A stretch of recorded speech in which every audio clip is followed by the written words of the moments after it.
Hi everyone, welcome to another episode. And here I'm here with Victoria. My name is Puneet, and we're going to be talking today about our personal experiences with doing plant medicine and psychedelics.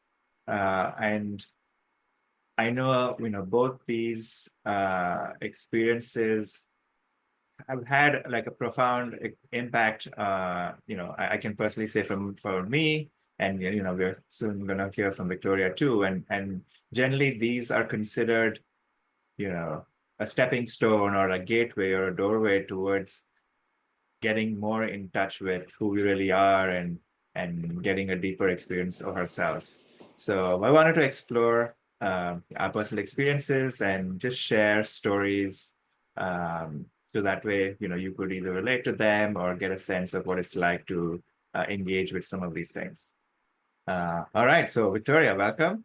Um, Thank you. Beautiful. I'm very excited about today's conversation, Puneet. So, Me too, me too. yeah. Starting off, I'm very excited too because I personally have not done any plant medicine, and Victoria, I know you have. So I would love to hear, what is plant medicine for those of you who have not heard of what plant medicine is, and how did you stumble upon it, and what was your experience doing it, and why did you even want to do it when you heard about it? Okay, so first of all, you don't need plant medicine, you don't need psychedelics, you don't need any external substances on your journey. That is my perspective. If you feel called to do it, then you do it. But the way I experienced it personally was like that calling, okay, go and try it. And to anybody who is considering that, I feel like the biggest impact it can have on your journey is when you don't do it out of lack, when you think there's something that needs to be fixed about you. And I feel like this is the reason, not the reason, this is like why a lot of people are actually doing it. But when to really choose it consciously to expand from where you already are. And I feel like this again has like a whole different, opens up two different experiences for you. So some years ago, I actually got very curious about plant medicine. It was, I don't know if it was at the beginning of my journey. It was many years ago, it was a few years ago. And I listened to a lot of podcasts back then. Back then, I was meditating like crazy, like every day, like a few hours in the morning. And that was my way of like expanding, or my way of actually fixing something that I thought back then needed to be fixed. And I think a friend of mine shared a podcast about plant medicine, about ayahuasca, and I was kind of curious about that. And I started listening more podcasts around that topic. And back then I listened a lot to Gabor Mate. I don't know if you are familiar with him. I don't know about it now. No, so he's a physician. He works, I don't remember exactly, but he uses ayahuasca to work with his patients. So I think he works a lot in the with drug addicts or mental diseases. I don't remember what exactly he does. But that was actually something that yeah, that I was very interested about, very curious about, because I think that's how it actually came to me. My brother, some years ago, he had a psychosis induced by drugs. So we were just looking for possibilities, and I feel like that was the first time I heard about plant Hmm. medicine. Mhm. There has been like retreats, I don't know where, or offerings that people who have like these mental disease to go there for a retreat, do like plant medicine and heal themselves. So I think that was the first time I actually heard about it. Mhm. Anyway, we did not move forward with that idea, but that's how I heard it for the first time. And I feel, and then later on it came back to me. So there was that curiosity that, like, okay, what is it actually Mhm. about? Like, that's kind of fascinating, no? But then I was as I mentioned before, I was listening to different podcasts by people who actually, like by this guy, like this doctor who is, I think he's actually a psychiatrist. I don't remember. So he has been working with people who are mentally ill to kind of like use plant medicine in order to, yeah, in order to heal the psyche, in order to heal the soul, in order to heal the entire being, no? Mm. So then I also listened to some other podcasts where people have been like exploring, expanding themselves with that.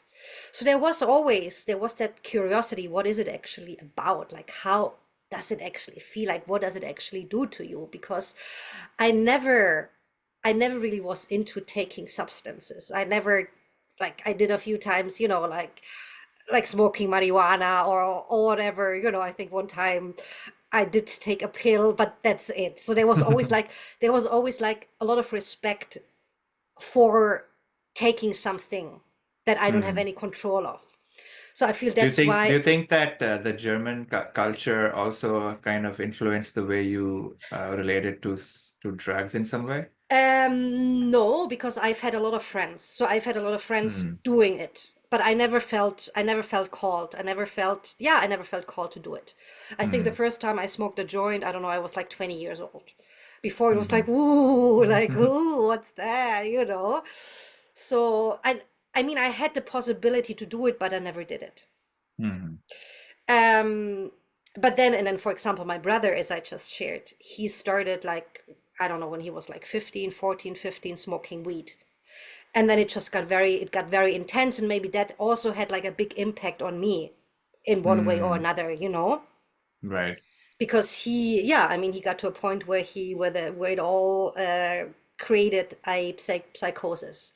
And yeah, anyway, so that was one way of me experiencing drugs, Mhm. yeah, drugs basically. So I was like, Mhm. okay, there's a lot that can actually happen. So I feel like there's that fear, maybe that knowing, okay, like that power over something. But then at the same time, what I believe in general, like our soul knows what it is capable to deal with. So there are certain things that we're experiencing. For example, my brother, he experienced that psychosis, and I know it was happening for him. In that moment, it did not seem like it, but it was happening for him.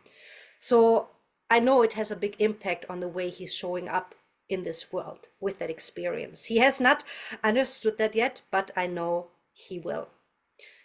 Anyway, so that was then my kind of like experience, like then seeing this guy, Gabor Mate, who's actually using plant medicine, like without any chemicals, without anything, just like plant that has been used traditionally over like centuries by people probably in the Mhm. jungle, like working with that. And that has been very fascinating. Mhm. But then I had two teachers that had a big impact on me. So one of my teachers was or is Dr. Joe Dispenza. He works a lot with reprogramming the brain. He works a lot as well with DMT, like you producing your own DMT, so you actually don't need to take anything. So he had a big impact on me on that. Like, you don't need to use anything, you have it all. All you gotta do is you Mhm. have your breath, you meditate, and that's it. So that Mhm. was kind of the path that I was following along.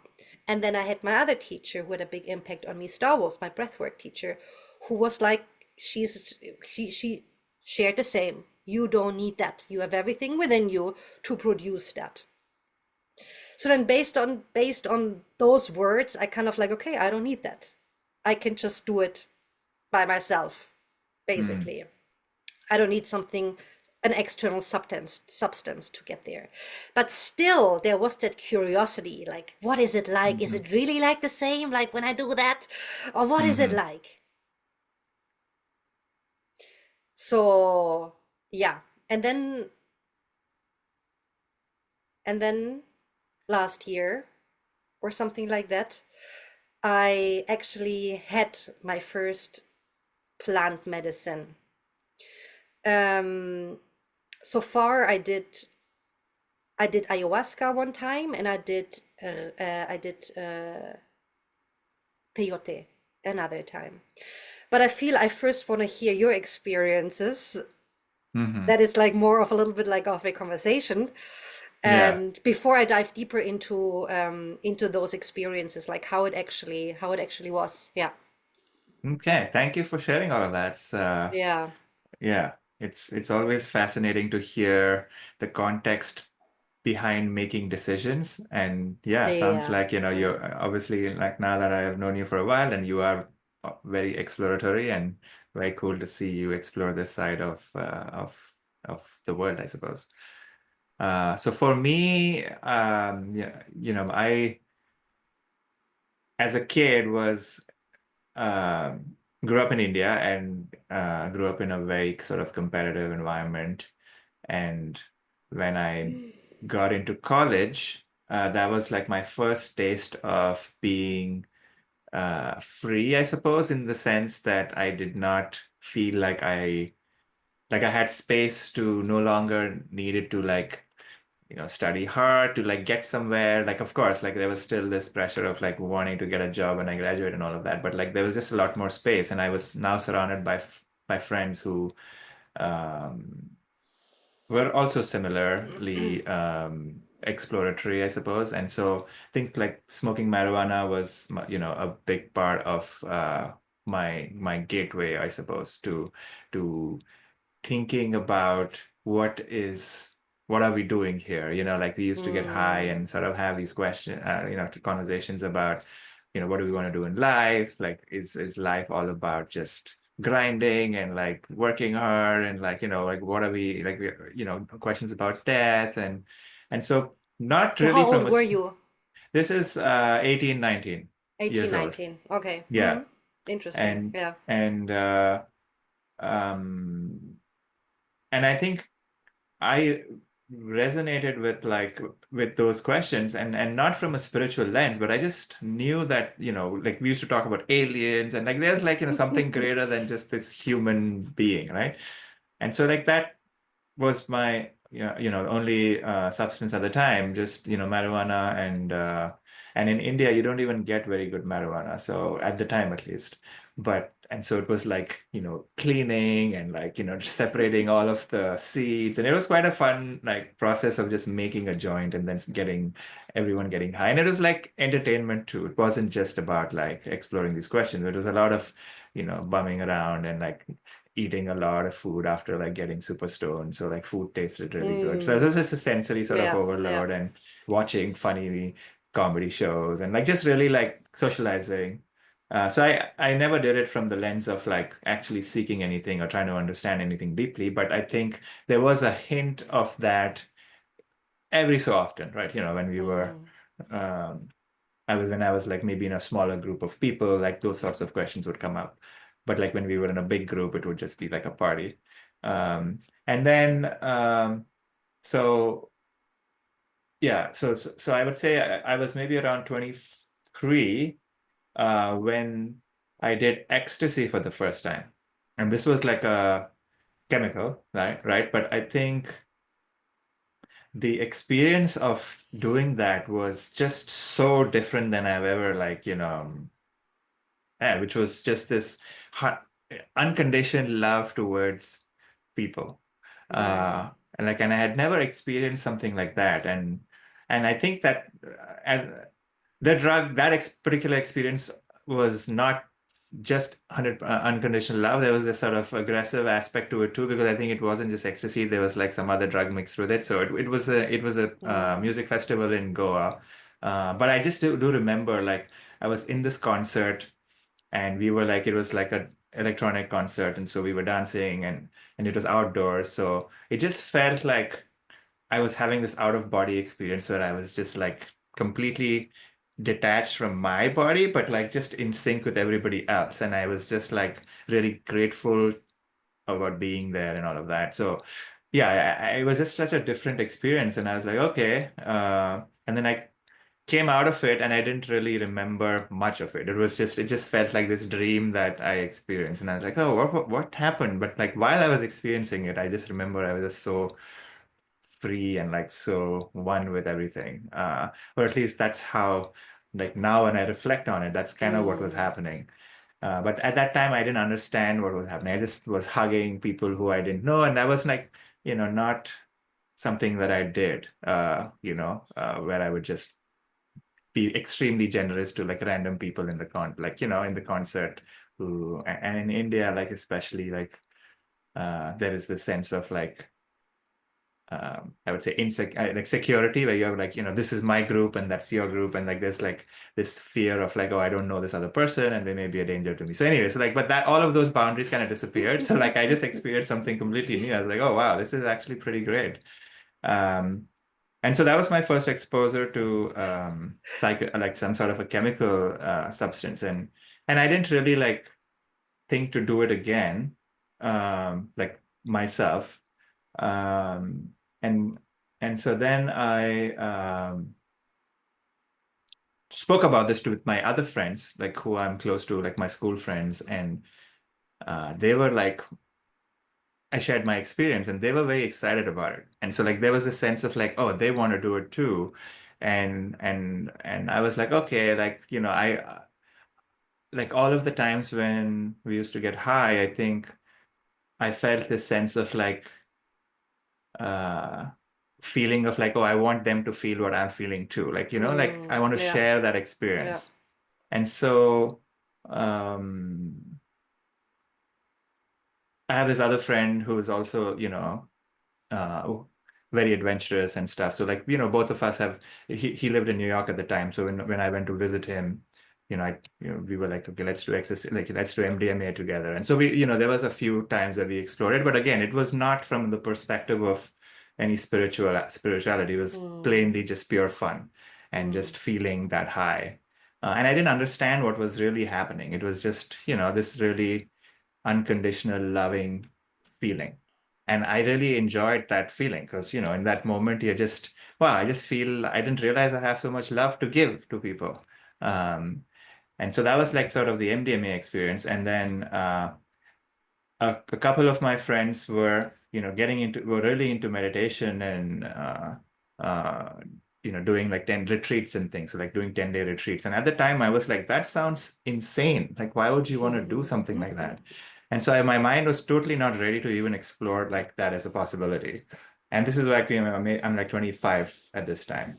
Um, um, and I had moved to America too. So by this time I had moved to America and I was living in San Francisco, and also experiencing a bunch of things which were like completely alien to me. And I was just trying to Like like what? find uh yeah, so I guess, going to like the sense of openness, like the society in America is very open where you can Yeah. just like, I don't know, just talk to anybody on the street and it's okay.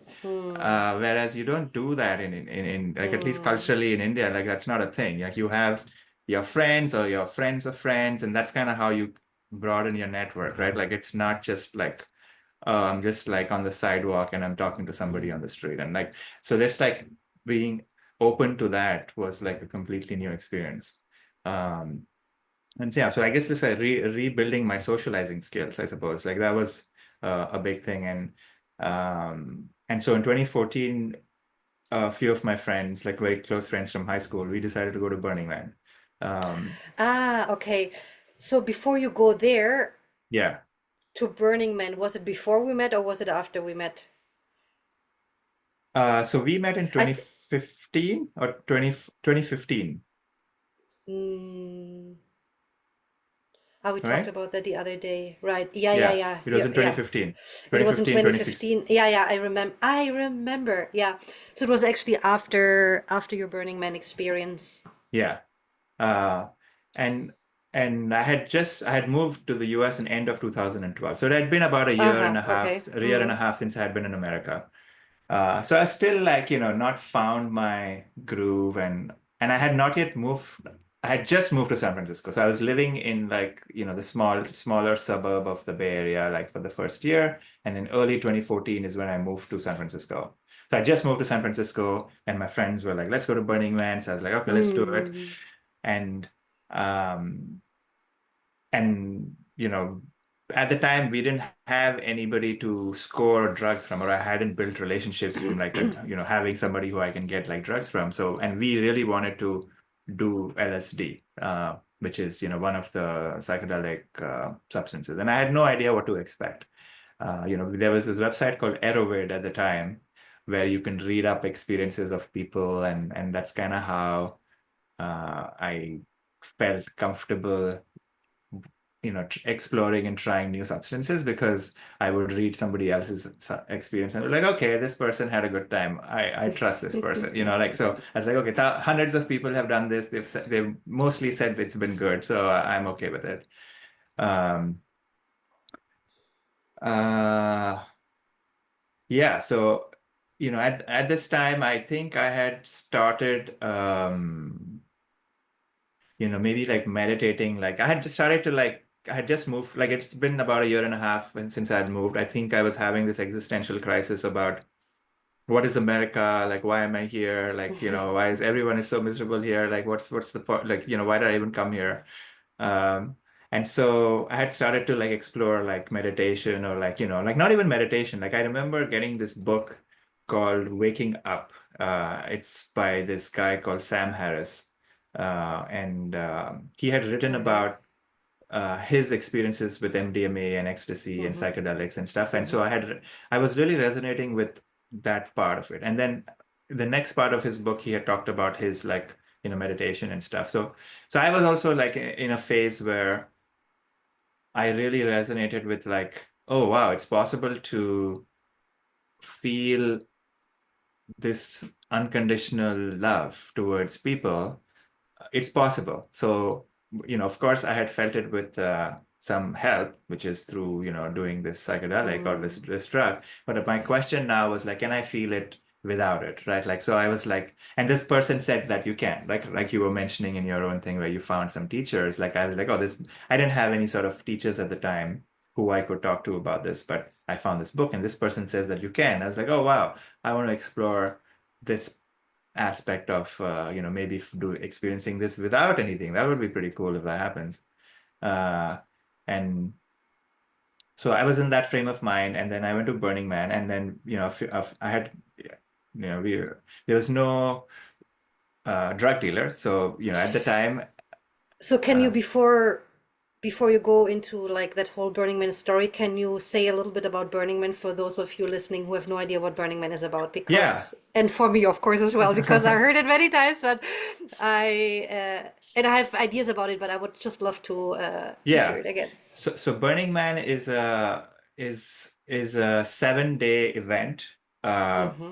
and it's in like the middle of the desert in Nevada. It's actually on a lake bed, surrounded by mountains. So it's like super dry, and the lake bed is like very alkaline and like dusty. So it's almost like you are on sand, but not quite.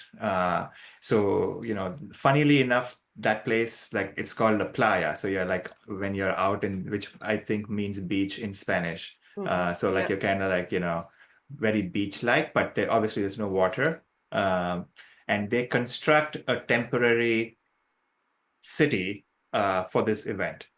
So I think, and I believe the construction starts maybe about a month or two before the event. So people go there, they're living there and building up like the place. And what are they making? They're essentially making, uh, you know, temporary like arts installations. They're making like housing. You can think of it as like fancy camping. Like, there's like massive tent structures. There's like roads, and it's a very well-designed city. It's like a circular city, so like everything is sort of named. There's streets, so you can communicate with people to say, "Oh, let's go to this," um, E and B, and like these cross streets, like 1 and E, 2 and E. So like that's like alphabetically named. And then there is a man, which is the man in the Burning Man, and there's this huge art installation. And on the second last day, they burn the man. So that's the sort of event. And I believe the historical context is that there was a guy in San Francisco who broke up with his girlfriend. and just invited a bunch of his friends to Mm, burn a okay. bunch of things together, to kind of like, and just find some release. And they just made this a ritual, and then over a period of time, more and more people started coming, and so then they decided that this would be a cool event to actually organize. Mm, I love that. I didn't know that part. So it all Yeah, starts with an idea. It all all starts with an starts with idea, an idea. right? You never know where that idea is gonna go. So yeah, Yeah. And yeah. it's also got a lot of spiritual principles behind the event itself. So Mm, things like there's no concept of money there while you're in the event. Like you cannot really buy anything. Like you have to come, be self-sufficient. So you have to come there with like a lot of your own food, a lot of your things that you might need. Uh, and there is this culture of gifting. So, if mm. you have things that you have extra, you can give it with the generosity of giving without expecting anything in return. So, um, coming from, you know, India, I think like that was like a very, like, what? Like people are just giving away things and not like expecting anything in return. Like that just seems very odd. Really? Okay, Yeah. interesting.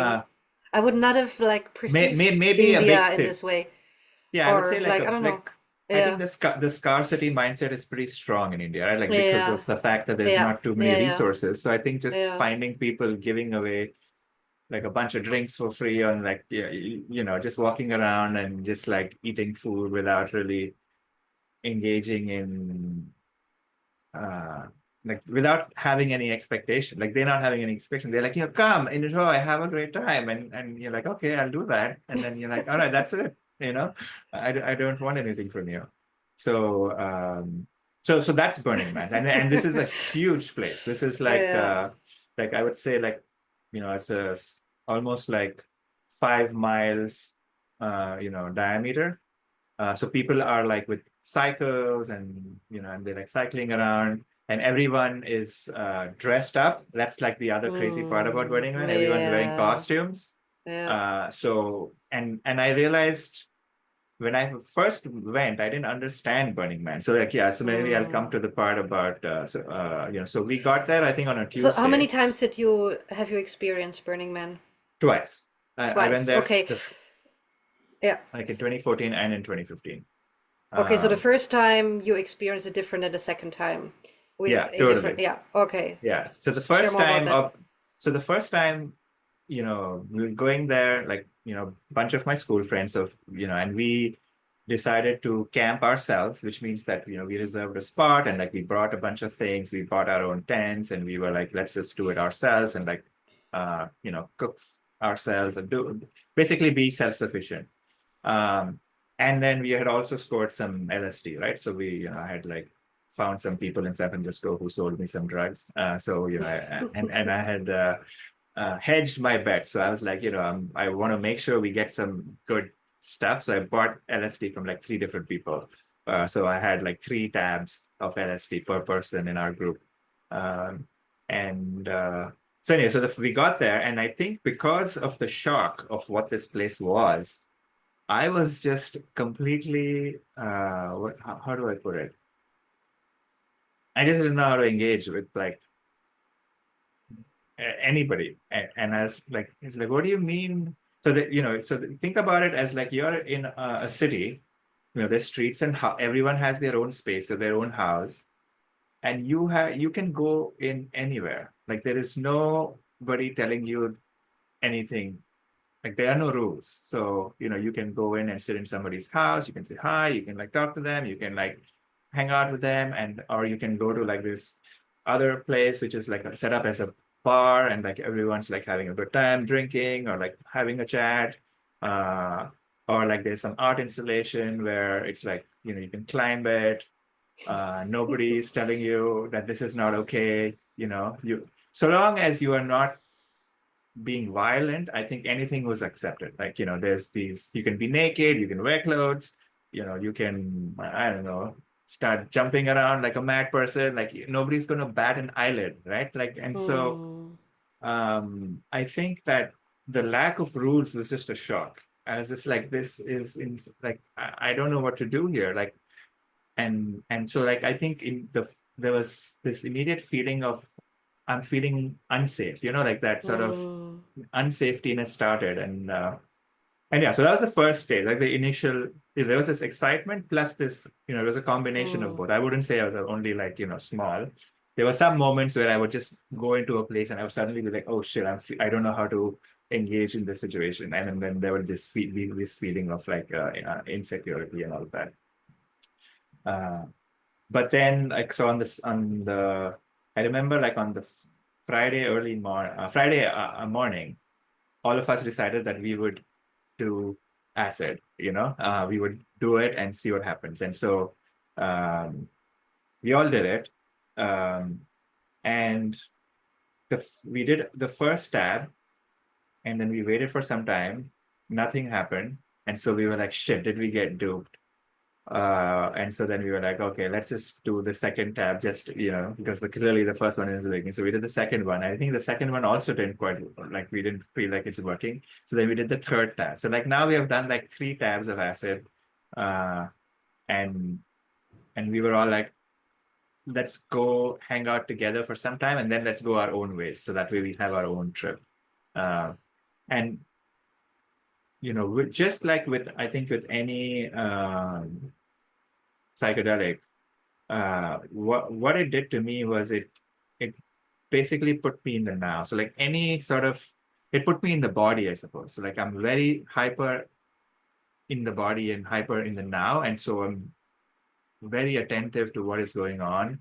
And I think just the senses seemed, or at least the visual and auditory sense has been enhanced, where I mm, can see a lot more detail and I can hear a lot more sounds. And so it just feels like I am, my physical senses has been upgraded by like 5x or something, right?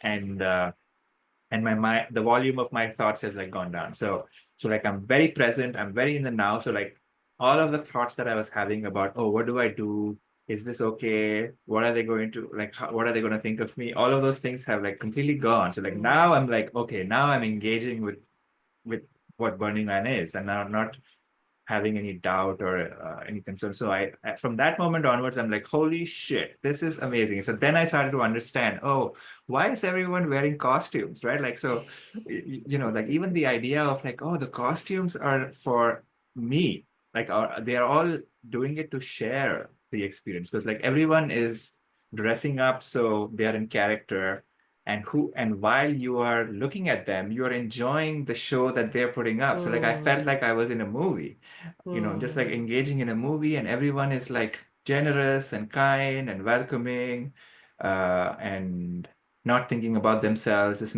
trying to make everyone else have a good time. So just felt like I was in a very safe place after that point, even though nothing had really changed, but just the way I engaged with the situation had changed, mm, where I stopped feeling like I was under some threat. Um, and yeah, that was amazing. Like I had just like had the best time ever, like cycling everywhere, like engaging with a bunch of people, talking, and like just feeling like I'm on top of the world. Um, and I remember this one. So there are these things called art cars, which are like these vehicles which have been converted into like some art. So you can imagine like a car, but it looks like a dinosaur, okay. and they're all moving around, right? So like what, and it's kind of a lot of sand everywhere, right? So things are a little like misty, you can say. So like in Mm, the mist, you can see like this massive dinosaur moving around. You're just like, oh my God, and so it just feels like you're in like a different world. And so that hit me like a bomb to say, this world is absolutely different than like what my, regular world is. And so just I got this perspective of like, wow, life can be this too. mm, If I allow it, it can be this insane world which has no rules where anything is possible, anything is allowed. There's like a massive like ship, like a pirate ship going around here, and I'm looking at it, and I'm climbing it, right? Like it's like, okay, wow, this is crazy. And so just the possibility of like the plasticity of my experience was just like in front of me. And yeah, I was just like blown away. And So I think that deep impression of like, okay, this world is not so solid, right? Like the world that I'm experiencing right now can is malleable, and I can have different experiences, and I can, it doesn't, it's not what I think it is. So that was like my takeaway from that experience. Okay. Uh, and yeah, it was beautiful. And I remember like this art car, which was has like it was called Robot and Heart. It was like one of these like really cool like art cars, which has like a massive heart and like huge speakers, and essentially like it would be like a DJ, moving DJ party bus basically. And this particular art car would be like deep in the playa, and the location of the car would be like you have to go find it. So, and the parties would be like, sunrise parties. So like you would see people like cycling at like 3, 4 in the morning trying to find this thing. And so I also like went up like while I'm tripping, and I'm like, I need to find this thing. And then I listened to this one artist who I still feel like, obviously based on the context that I was like, on acid and all of that, but just that experience of like the sunrise and the music and the people, I was like so happy and crying at the same time to say, wow, this is just phenomenal. Um, had like a deep impact on me of like, okay, like this life can be is fucking great. Life is magical. It can, and so I came out of that experience with like a renewed um,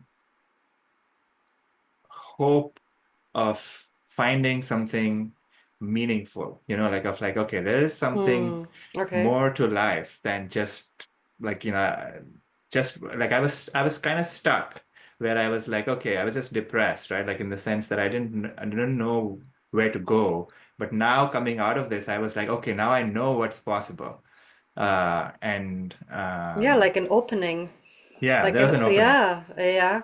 Yeah, That's, and so okay. then I came out of Burning Man, and then I called my parents and I started crying and like telling them that I love them, and they were like, "What is wrong with you?" They literally thought I had gone mad because like I had never done those kinds of things Yeah, before, and I yeah, and I realized the value of expression, of like saying I love you, yeah. like that's just something that I I guess wasn't conditioned to really appreciate or like even understand and value.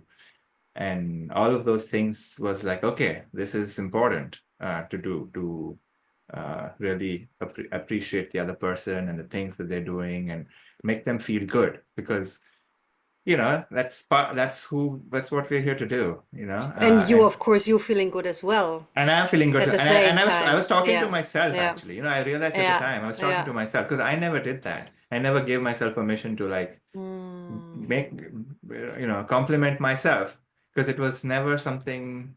I was just like, oh, that's expected, that's you what is so great about this, like I just felt like that, uh like in my family, for example, like saying thank you, right? Like it's like, oh, what is there to say thank you? Like, obviously Okay. I'm going to do this for you, right? Like, for example, if my mom cooks something Yeah, yeah, okay. my mom Yeah, cooks got something it. really nice, or like my Yeah. dad does like drops me somewhere, or like does something for me, there's no concept of like, oh, I'm thanking you for this, for doing this.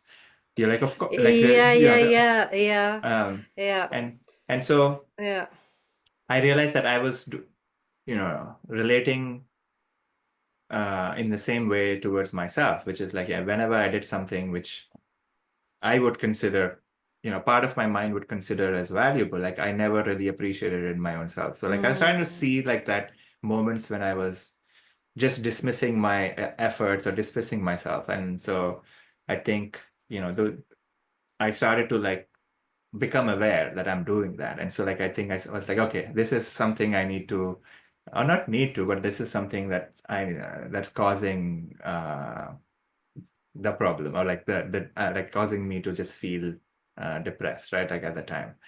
So anyway, so there was an opening, and so like I kind of dove in, and I was like, okay, this is now a new place that I can explore. So like I think that was the value of doing psychedelics for me, where it opened up a door, and it showed me that a particular state is possible, um, and there was a period of time where I felt like, I wanted to go back there. It's like, oh, that place was so good. Like I want to do it again. Uh, and and thankfully, like I didn't get too sucked into that place because uh, part of my mind knew that it was the drug that was causing this experience. And I knew Okay, that yeah. I wanted to be in that state naturally. Like that was, I don't know, Okay. intuitively, I knew that, I do not want to depend on this for this experience. Yeah, Uh, I love that. And actually, I just want to throw something in right now because like the way you described it just now, that you called your parents and that you told them how much you appreciate them, how much you love them. I remember that moment. I think, yeah, I shared about that. I think in our first conversation about, or in one of our conversations, where I was in Bali. I was doing that. We were doing that meditation, like with the breath, like moving the energy, and mhm, I felt like ecstatic. I just felt so much bliss, like something that I never even experienced before. It's like a feeling, a state that like a sensation, because it's like your whole body, right? It's like something mhm, that I did not know before, like that opening. And for me, that opening just happened there, right there. And I mm, remember walking out of the yoga bar, and I was just walking on the street. I'm like, wow, everything was just so colorful, and everything was just so beautiful, yeah. and the sounds, like the honking of the scooters, like it was like, wow, aliveness, whoa. And then I also did that. I actually went back home and I called everybody that I loved, like, I love you. And so yeah, Right. so that was my kind of opening back then, and it has Yeah. been a big opening for me. Okay, I want more of that. I want to make Yeah. these states my normal states.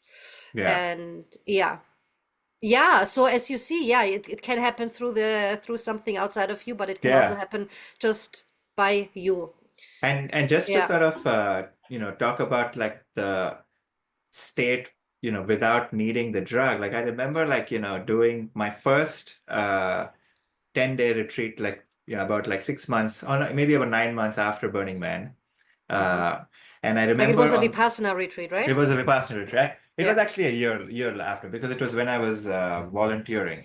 So the first retreat was like, a bunch of stuff happened, but the second retreat is where I was able to speak to. So it wasn't so much of just meditating all day. It was like Mm. I was a server. I was cooking food in the kitchen, but we were also meditating about 3 to 4 hours a day.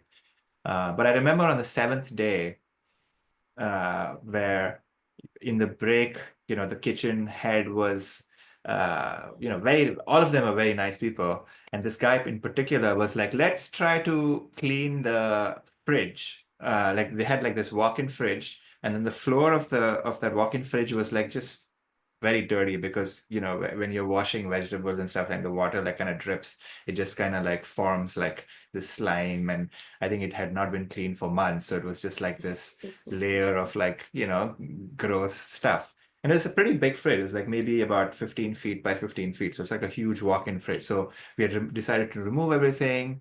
And I remember I had this tiny brush, and we had this strong chemical that we were spraying on the thing, and we were just wanted to get all of the grime in. And I remember like that moment where I was just cleaning the floor, and it was this just chemically smell. And like it was a very, and I was like, it was quite gross, right? Like you're like seeing all of the brown stuff kind of get mixed in. But I was so blissed out. I was just like, this is the best job ever, and I was like, I can keep doing this for the whole life and I'll be so happy. And just this unconditional love flowing out of me. And I was like so Mm. grateful to be there, and just like to the guy who was like telling me to do this. And it was just insane. And I was like, this feels like I'm on acid without having to be Mm. on acid, right? Like it's Okay. and so I Yeah. got that sort of direct experience of like, wow, you can be I was, completely blissed out and doing the worst possible job in the world. I mean, at least like, it seems to an outsider, it can be like a Mm. horrible situation to be in. But I was just insanely blissed out. Like, so that my brain just like was like, okay, it doesn't matter what I do. I can be blissed out. Right? Like that Mm. was this deep experiential understanding then. And so like, yeah, I just wanted to share that. And I really thank the LSD experience because, uh, I was able to put it in some sort of a reference to say, oh, wow, that's a drug. I would compare it to a drug experience, right? Like, because a lot of people, Okay. Like the uh, experience that you had with the fridge being blissed out, cleaning the fridge. yeah, Yeah. and to say, oh, wow, yeah, I can, which felt like I was on, 5 tabs of acid. It felt even more blissed out than I was on acid because, I was completely conscious. I was not sober. My Yeah. mind wasn't hallucinating in many ways, right? I was just feeling my body and like my experience, like, and so it was even more intense in that way and more sensual and more full than the LSD experience. Um, and yeah, I was like, wow, this is possible. And of course, at the time, I was like, oh, it'll take 7 days to get there. That seems quite crazy to like, like I have to be in this thing. But then over a period of time, even that Yeah. shifted, right? Like, so it's Yeah. like Yeah. it's kind of like it was like the drug experience saying I needed the drugs, or like it's like, oh, I can actually do a bunch of things and then I can have the same experience. And I'm like, oh, I'm actually that experience is there all the time if I just allow it. If I just get out of the way, then it's available. So I'm really, I would say, grateful for the psychedelic experience uh, to show me that this state is It's possible. Like available. Yeah. it's available. Yeah. Yeah. Yeah. I love that. Uh, and yeah, and I'm very grateful for the fact that I didn't get attached to the experience itself. I think Yeah. I'm very lucky Yeah. because I do have a Yeah. lot of friends who have gone down that route, and Yeah. it's a painful route because coming out is always Yeah. like sad, saying, Yeah. "Oh, Okay. it's ended," right? But yeah, so that was my experience. So So how you said you went a second time the year after. mhm. How was that second time with having experienced, I feel like the way I understood it, you went there first, had that opening, that experience, okay, wow, there's something else available for me that is very beautiful and very blissful and very magical. Then you Yeah. went to the Vipassana, like where you had like also different kind of experiences, like beyond what you thought is available to you. Then you went a second time as a servant where you kind of like where you had like a similar experience Hmm. to what you had experiencing the Yeah. psychedelics at the. So how was it then going back to Yeah. To Burning Man the Burning again. Man, Yeah. like after having experienced it with substances, but then having experienced it even more profound, even more powerful with Yeah. yourself only. Yeah. So the second time, I took my wife with me too. So the first time I was by Okay, myself. I was, so just yeah, and so one and question: yeah, was it just like you said, like your college friends? So it was just your Indian friends, like a it was group just of my Indian Indian people. friends. Oh my God! Like I Correct. just okay. First of all, I just need to say that quickly. When you shared it, I was just with you on that experience. I was like, oh my God, I love that my mind is so imaginative. Like I was just like in there with you and then like surrounded by all these Indian guys and like oh my God, I love it. Yeah. There were four of us in the first Okay. time. Yeah. Um, and then the And second then time yeah. too, it was my sound, and then my brother. Um, Okay. and at the time, my brother was like, as I mentioned, he was kind of going through a hard time in his marriage, and like, I think he had actually gotten divorced by this point. Yeah, he had actually just gotten divorced, so he was in this kind of a not zombie-ish, but like this state of like, okay, whatever, the world is full of Hmm. ashes. So and I had just come out of like Burning Man and I had done my first Vipassana retreat. So I was in a state of like, there is this other world that's possible. And Hmm. not to say that I was living in that world, but I was at least like, hey, this is available. Let's try to Yeah. see if we can find it, right? Um, and and so I still felt like LSD was the shift. So I was like, let everyone here needs to do LSD in Hmm. Burning Man to experience what Burning Man is. Because I was like, it'll be hard. I was projecting my Different. experience on everybody to Yeah. say, oh, Yeah. it'll be hard to Yeah. really empathize, to actually understand what it is. So everyone did LSDs. And oh, I guess I didn't mention one thing. So in Burning Man, there's also this place called the Temple, which is this sacred space where people offer you can offer whatever you want. Okay. And more often than not, people were offering things that they wanted to get rid of, or the things that they wanted to heal from, or like, Mm-hmm. painful things that have happened to them, and Yeah. like for asking for forgiveness, or like, Yeah. this is a Yeah. holy place, right? So like seeking something that Yeah. like can relieve them of something, or maybe they can get better. And that was something completely new to me, because my experience of a temple was like, firstly, I was not religious. And then secondly, coming from India, like nobody shares their prayers out loud, right? Like it's a very Mm. personal affair. So I didn't really have a lot of experience where people were like openly talking about what they want or what they're asking from God. So, but this place, people were writing messages on like, it was like a wooden structure. So like you would either write it on the walls, or like people would have post-it notes and things. And so I was just like walking around, just like reading all of these messages and just like being so moved by people, and then just seeing that, wow, everyone is the same, everyone is struggling with the same Mm. emotions, with the same, insecurities, or the same hurt. And yeah, so that was a very beautiful part of Burning Man too, which is like just walking through the temple. um so that was the first time, but the second time the temple was shaped like a phallic symbol, and it had like this chamber which became smaller and smaller, and it kind of like a snake almost, and you kind of come out of the snake into like this open garden. Mm-hmm. uh and so it's like you're entering the womb, like this huge womb. It's like maybe like Mm. 100 feet high, like wooden womb with like and then you're kind of going through the womb, and like and the womb gets smaller and smaller, and then you kind of come out of it.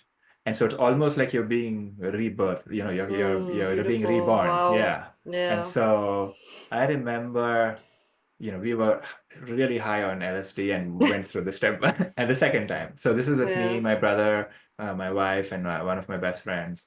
All four of us were there, and we were just like also like reading these messages and just being so blown away. And I was like thinking about what I want to give away, what I want to write and stuff.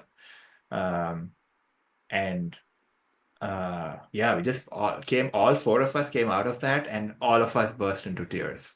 And I just felt like that moment was just like so special, where we were just all just crying and just being there and just crying with each other without really saying why, like there was no reason to say. Like there was this sort of wordless release of past burden that was happening. And and I felt very sort of grateful for that. And you know, both my wife and my brother were, very special people. And Mm. so just experiencing that with them was just Together. like, Yeah. yeah, it was really nice. Uh, yeah, and so like this Burning Man was a lot more playful, a lot more adventurous, just like experiencing the city and like finding different, Costumes and yeah, stuff. Different costumes. costumes. Yeah, brought costumes. Yeah, I love that. Um, What did you yeah. dress up as? There was like a very sort of Western cowboyish thing. Um, yeah. Uh, and like, this time there was also like really look. So Burning Man has a bunch of, it's like a city. So there's a lot of things to explore. So there was a lot of like, spiritual stuff to explore. There was like yoga stuff. There was this shamanic death ceremony that, we went to, which was like really cool, where, yeah. So there were this sort of mingling of a bunch of different cultures, subcultures. There was music, there Yeah. was dance, there Yeah. was, rock music, there was electronic music. So there was like people cooking food, like there was a full on, Mm. like, there was this one cart I remember, which was really weird, which was this guy was like, describe a situation, or just describe anything, and I'll make you taste it. And so he was using the palate of the tongue to make you have an experience. So I would say something like, "Oh, I'm imagining walking on sand, and there's like a cool breeze blowing, and it's a beautiful day, and then there's a smell of like lilies." And it's like, okay, perfect. And then he like basically makes something which makes you feel like cool. It has like this flowery smell, and like so it Mm. literally feels like, Wow. yeah. So like stuff like that. Um, So a very, very creative and sen sensual Sensual. experience. Yes. Yeah, Yeah. So there like was that also a lot of whole, like that sexual whole. exploration too. Yeah, Yeah. There yeah. was a lot of like, I remember, oh, I guess, yeah. So we both me and my wife, like, went to this place where you have to like shower naked with a bunch of like, strangers, and they're like all Mm, like, rubbing soap on each other, or like, you're kind of like, but so it was like, very like new situation. But I think mm, just exploring being okay with being naked in front of some strangers, or like, and like I hadn't, although I did do that last time by myself, but I didn't do that with like, sound and me together. So like just like experiencing that was interesting and fun. Yeah, I think there was a lot of like sensual exploration, and um, there was a day when all of us kind of went on by ourselves to be like, let's have a solo day of adventure and see what happens. Then we'll exchange our stories at the end of the day. So that, we did stuff like that, which was, mm. a lot of like Yeah. fun and creative. Um, yeah. And so coming out of Burning Man this time, I was like, okay, I'm satisfied with, and Burning Man is quite, physically is a struggle too, because it's like really hot. Mm, There's a lot of like, it gets really hot in the day and like really cold in the night. And then there's like, and this time we experienced like sandstorms too. There was like okay. really strong winds, and like, for like, I think like 4 hours one time, we had to be indoors because like, we just couldn't be outdoors because there was just so much wind blowing Okay. everywhere. So it was like very uncomfortable. So But have you been using psychedelics throughout the entire time, like every day, or yeah, I think like so we were there for about 6 days. I think maybe 4 out of the 6 days we were using psychedelics. okay. Uh, So then and like when you use psychedelics, is it like it's going, I mean, it depends on like how much you take and if you retake something, I guess, but like the way you did it, was it like then throughout the entire day, throughout the entire night, or was it just like for certain parts of the day, of the night where yeah, you chose to actually experience yourself in that way? I think it was, maybe like start in the afternoon, because Okay. we would come back pretty late. We would come back at like maybe 3, 4 in the morning, and then sleep till like 10 in the morning, and then you Hmm. eat breakfast, lunch, and so And maybe then you we get like we started again. yeah, your day starts Yeah. like Yeah. really starts in the Yeah. afternoon. Okay. And because I think also the acid helped with just the being able to sustain the heat as well, because it's like really hard. And so like I think just Yeah. Oh my God. doing it like kind of like numbs your like Hmm. attention to the discomfort a little bit. Yeah. Uh, and so, but to be honest, like if I would like to go back again, and I don't think I'm probably going to do any drugs if I do go back. Uh, so it'll be interesting to experience Burning Experience Man it like, sober. yeah. Yeah, Yeah. yeah. Yeah. Because I don't So, know if I've had that experience. Like to be, I mean, I mm, did in the first time, but like with this mindset, like it'll yeah. be interesting to Yeah. see how I engage with Burning Man.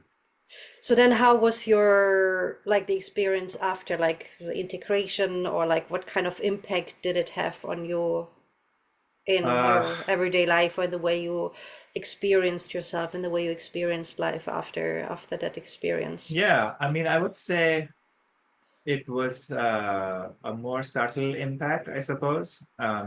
I think I became more open to, uh, I think like the body shaming aspect Mm, of like, okay, I'm more okay. comfortable in my body. That was definitely something that I felt. Uh, And that is actually a big part. I feel that's really a big part for a lot of us. uh-huh. Like the shame around the body, or the, yeah. And then breaking Yeah, through that, that is just, there's just so much like expansion happening and yeah, love happening and yeah. bliss and everything when we just crash it, the discomfort around that. Yeah. Yeah. Yeah. I mean, I wouldn't say that, coming out of that, I was like 100% like broken my body shaming thing, but I just got a sense of like, oh wow, like it can be like there's nothing really to be ashamed of, like I had just Yeah. like I had this opportunity to be fully naked and like be okay with it, right? Like and not judge myself about it. Like I think the thing is about understanding that, oh wow, I was judging myself and it's not other people judging me. And like kind of breaking that a little bit was it started to happen after that. Um, and then I think like my relationship with my brother too, like, since I shared this experience with him, I felt like I always looked at him as an authority figure.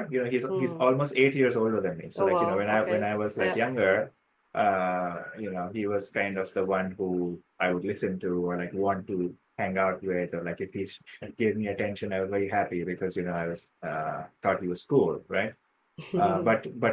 But he had moved out of India when I was like in the ninth grade, I think. Yeah, ninth grade. So just when I had started to become more interesting, he had left, right? So Mm. because until then I was like, like fourth, fifth, sixth, seventh, where he was in undergrad in college, and so he was like, I'm not going to hang out with like somebody in sixth grade who's, but like he would invite, like I would be uh, like when he would throw parties in in my parents' house, like he would be okay with me being there. So I would like hang out with all of his friends, and like I remember getting drunk in like one of the New Year's party at like when I was like I think in the eighth grade.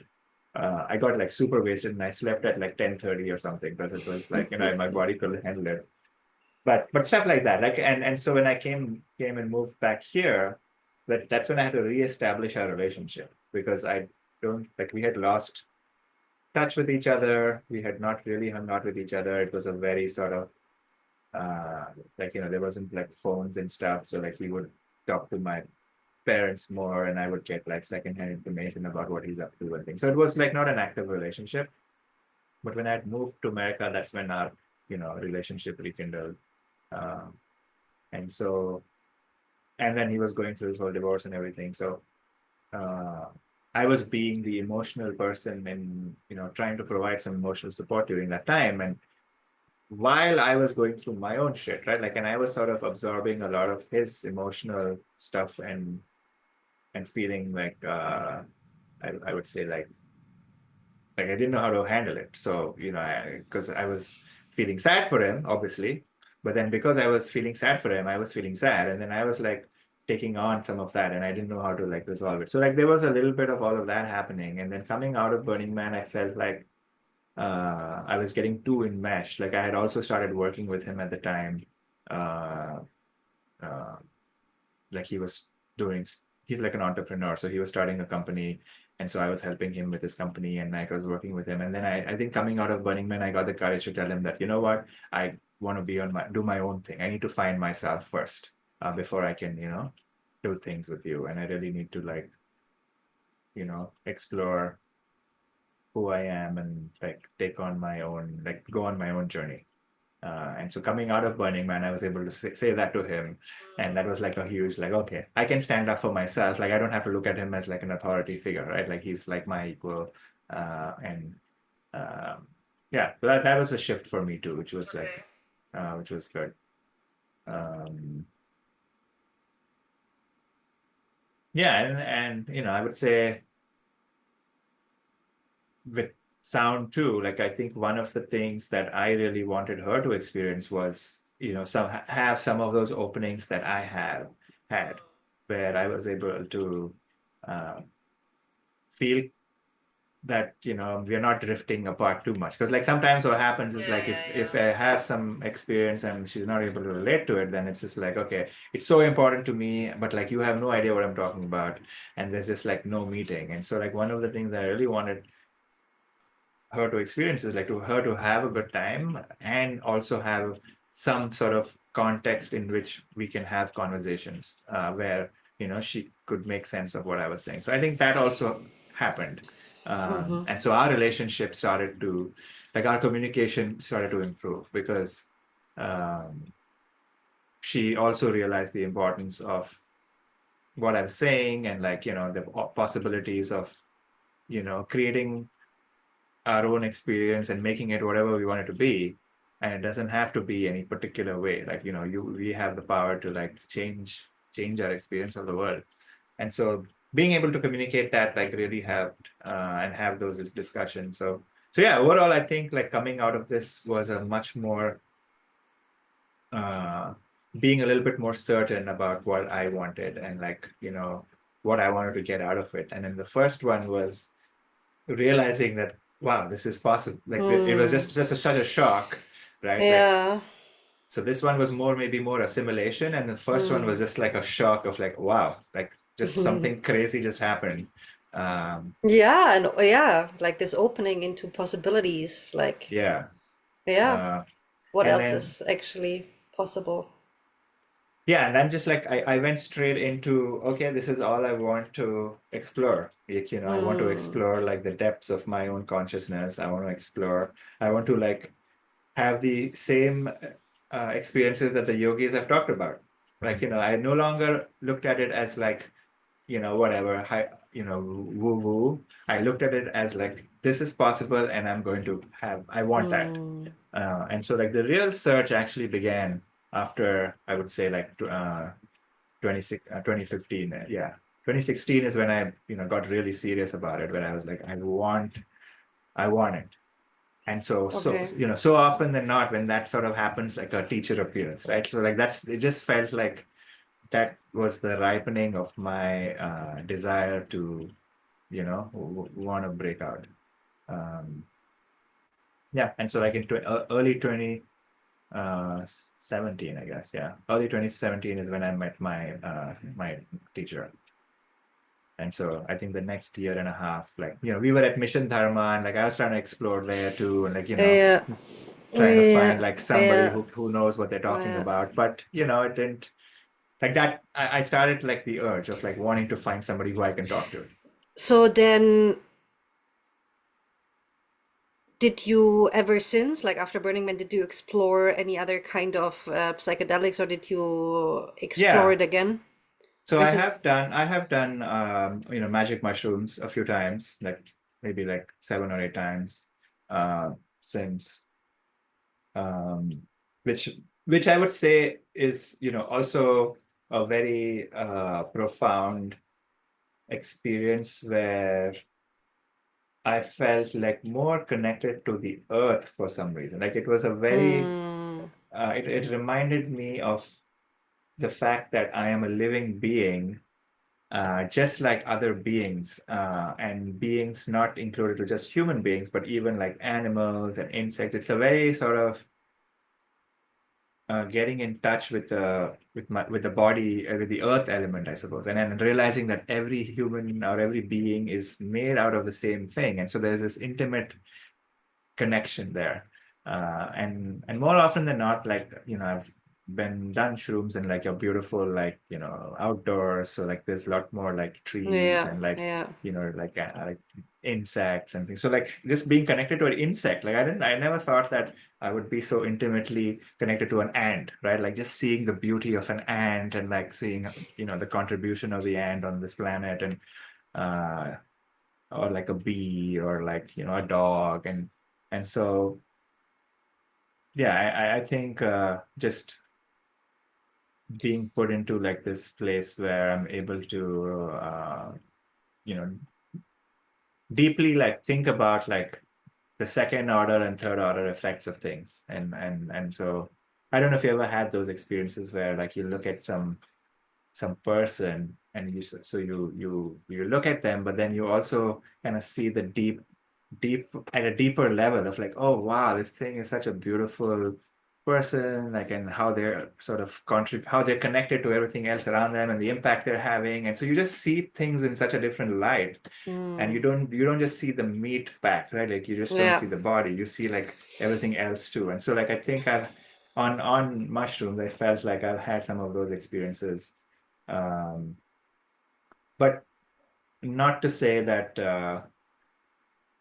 I think at this point, my mind had started to like basically become very firm, that not firm, I would say like deeply rooted in the fact that, this is a natural uh, uh, nature of the brain, of the mind. If we allow it, like we can just have this state of mind like naturally. So like I started to like kind of see psychedelics and sounds more as like, okay, it's like it's an experience and it'll show me something, but it's I started to look at it as like an entertainment. Like I would do it, like my friends would want to do it, and I would sometimes join with them. But I never saw it as like, oh, I'm going to do this to like learn something.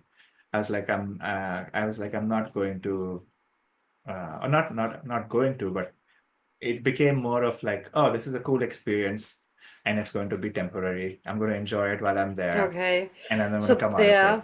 So basically like that curious part in you, like that explorer, right? That's like a little bit what I've been hearing out of that. Um yeah. Mm. But kind of like really being open to experience whatever it is, that you're gonna experience.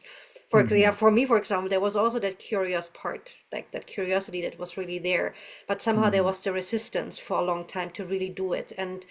Yeah.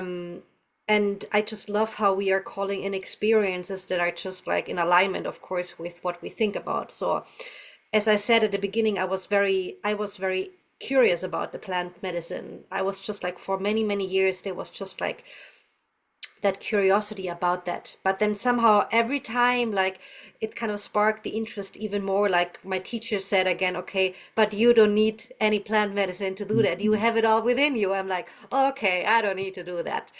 So So was then, there some sense of like judgment to be like, oh, I don't like, I shouldn't be doing this because my teacher says it's not no, no, necessary? no, no, no, no, not at Okay. all. It was no, not like that. It was more like, okay, it was more like, okay, I don't really need that. You know what I Mm. mean?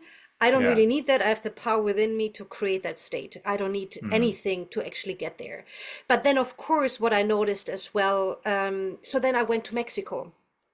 A few years ago, 3 years ago, I went to Mexico to a Dr. Joe Dispenza retreat, and which was a 7-day retreat. And of course, in Mexico, there are a lot of plant medicine ceremonies being offered. So there was actually one appearance with a guy who, so I think he mentioned it even one day, or at the beginning, like, do not come here when you have done plant medicine before, because that's just not the vibe. What we're doing here, it's all natural. We don't need anything of that. And there was actually an incident with somebody who went to a plant medicine retreat before and thought like, okay, I gonna get the double stuff, like right after that I gotta go to a Dr. Joe retreat. And then there was something happening that wasn't too cool, for that Mm. person, and then of course for the community, everybody being involved. But so, these kind of like things Mhm. happening in my field, and I was like, okay, that's interesting. So then I was actually in Mexico. I decided to stay. I fell in love with the island, where I then stayed for quite some time. And there in Cozumel, I actually met a woman, and she was offering a rapé ceremony. So What did you call somehow, it? rapé. Rapé. Okay. So rapé is basically sacred tobacco that they use. They have like a Ah, pipe, okay. and then they use it, like the woman who's offering the ceremony. Um, she's like kind of like blowing the tobacco through another pipe hole into your nose, and then just gets right into your brain, and you're like, ooh, yeah. Mm. Anyway, it was really, really normally it's just like, I don't know, like a little, sensation, like heart open. I think that's what it is being used for, like to open your heart. Mm. What it does in the brain, I don't know. What it does in your body, I don't know. I don't know. What I know is I did it, and I was curious to do it, so then I just followed that impulse. So that was my first experience, kind of, How did you with. feel when you did it? So I was just completely knocked out. Like I Oh, was wow. just, yeah, it was really intense. And it took a long time for me, like knocked out in a sense of like, yeah, just knocked out basically. I Like you you know I went was just lying. unconscious? I was unconscious, and I was just lying there. But that's Wow. obvious. That's not what is normal anyway. So that just happened, and then I Well, just came out, and I was just like, like all spaced out for a long time. And yeah, so that was the first experience that I had back then. But what I really loved was like the ceremonial setting. And that's something that, I am very drawn to. Like, for example, I've been studying shamanic breath work. A big part of the shamanic breath work is the ceremonial part. You know, it's Mm, like that combination of like sitting in ceremony, being together in mm, circle, and I just love that. So that's just mm, something that I just love, and I felt that was more what I was what I felt drawn to, like that ceremony, you know, like coming together in a sacred space. mm, So then it was very interesting. Then I was offering a breathwork session there, and I met a guy, or guy. He joined me, and so a little bit after, like maybe around halfway through, he just stood up and he was just walking around. And I was like, hey, you know, I went to him. I was like, what's up with you? And he was like, oh my God, this is crazy, this stuff. Um, it reminds me of taking, I don't know, drugs, ecstasy, or it's like taking something. And I'm like, mm, oh, okay, wow. And he was like, okay, I just need to stand up and it's like really intense. And I'm like, okay, wow. Anyway, so then afterwards I connected with him, and he actually, I drove back to the center with him because it was somewhere in the jungle where I offered it.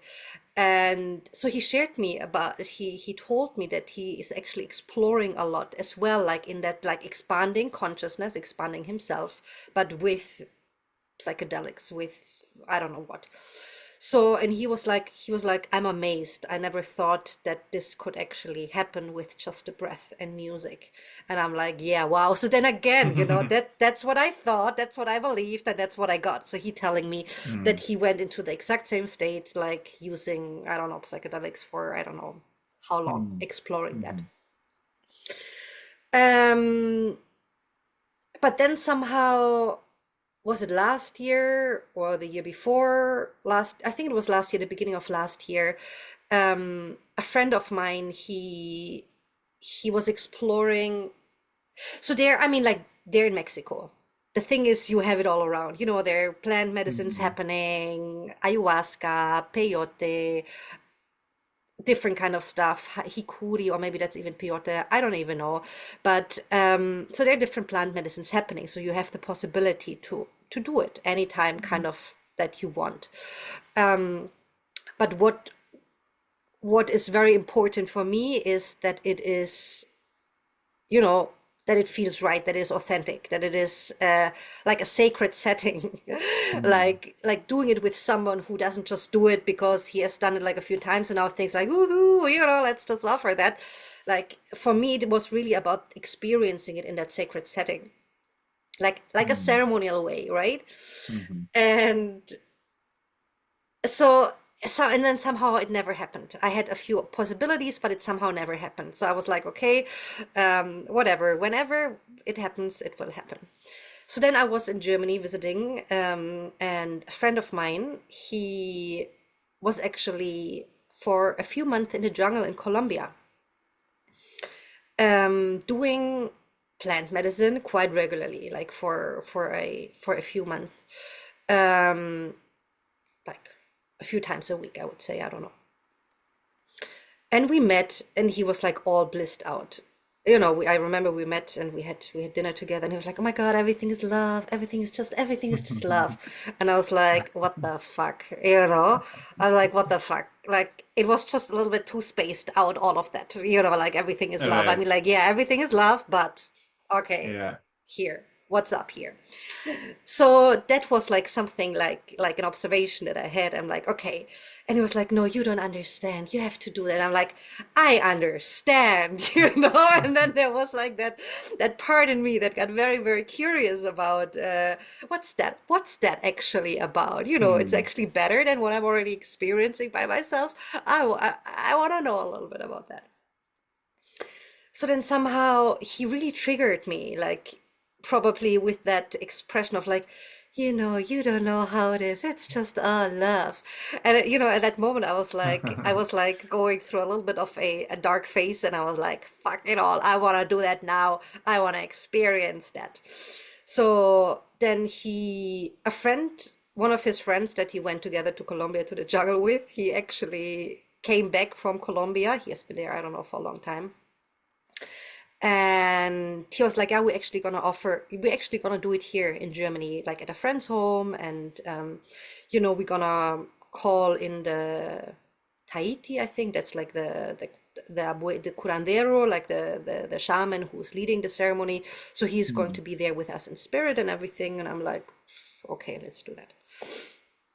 So I was a little bit nervous. I met them, and it's very interesting, like the way, because like the impact that ceremony, or both of the ceremonies had on me, is about compassion.